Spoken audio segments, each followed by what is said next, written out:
Goeiemôre almal, wees gegroet in die wonderlike naam van Jesus op hierdie geseënde Vrydagoggend en baie dankie dat ek die voorreg het om vir julle woord te kan bring vandag.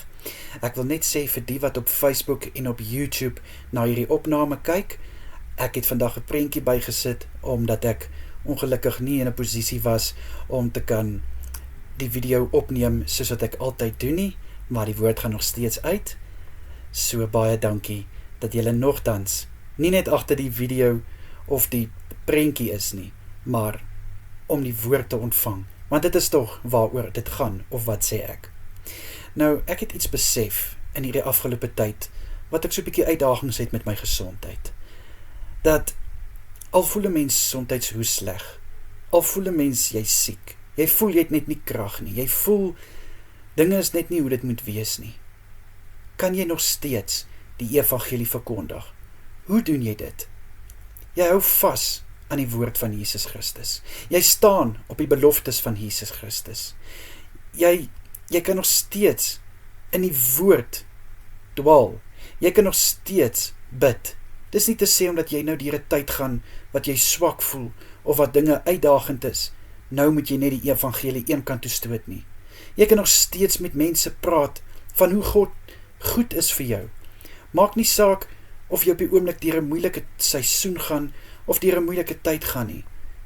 Jy kan nog steeds getuig, want ek kan nou vir jou sê, as God nie vir jou deurgekom het in die verlede nie, sou jy nie nou vandag hier gesit het nie, of gestaan het nie, of waar ook al jy jouself bevind. Jy sou nie hier gewees het nie, en jy sou dan nie die geleentheid gehad het om nog steeds te kan getuig, dat God vir jou deurgekom het nie, en dink net so daaraan, as God vir jou deurgekom het, voorheen, hoekom gaan hy nie nou ook vir jou deurkom nie?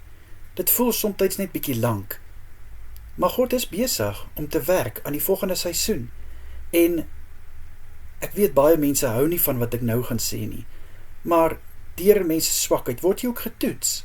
Jy word getoets in jou geloof om te kyk, hoe sterk is jou geloof in God? Vertrou jy vir God? Het jy hoop in God?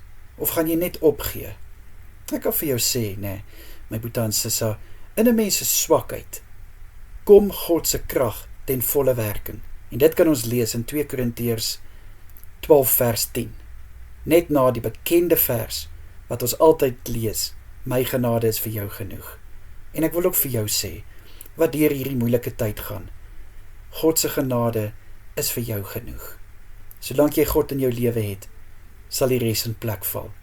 En dis waar dit ook so belangrik is om vas te hou aan Matteus 6 vers 33, soek eers die koninkryk van God en sy geregtigheid, en die res sal in plek val.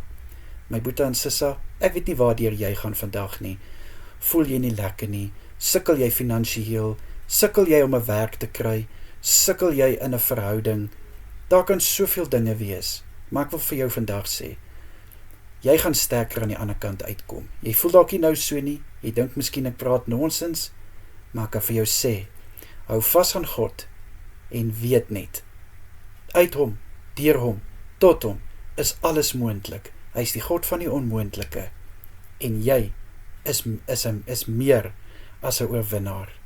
My boetie en sissa, ek los hierdie woord by jou, en ek bid graag. Here, ek bid vir my boetie en sissa, ek bid dat U asseblief by elkeen van hulle persoonlik sal stilstaan. Liewe Here, wat ook al fout is by hulle, wat daar ook al is wat uitdagend is, ek bid in Jesus Christus naam, geef hulle nuwe moed, geef hulle nuwe krag, Here, asseblief. En ek bid dat hulle na hierdie seisoen, na hierdie tyd waardeur hulle nou gaan, dat hulle sal kan getuig en sê die Here het vir my deurgekom. Die Here was nog altyd daar en is nog altyd daar. En ek weet, hy sal ook altyd daar wees. Ek bid vir nuwe moed vandag, Here. Ek bid dat hulle fokus gerig sal wees op U. Asseblief, Vader, in die kosbare naam is dit my gebed. Amen en amen. Julle moet 'n baie lekker dag hê. Geniet julle naweek. Kyk mooi na julleself en onthou Jesus het julle baie lief. Totsiens julle. Bye bye.